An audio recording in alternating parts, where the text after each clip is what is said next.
They have been reporting to us each day that ISIS has been making progress. A few more miles each day. Now, just take a look up on that ridgeline now.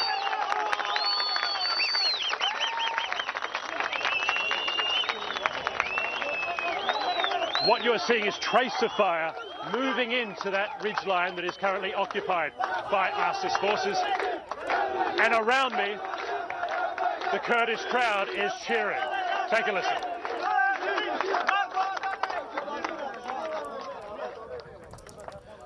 Now, John, it is getting quite dark here, so increasingly difficult to make out the actual figures on the ridgeline itself.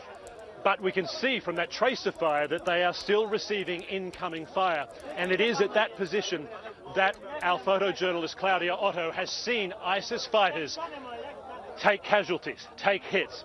They've received injuries and they've seen other fighters carrying their wounded away from that location.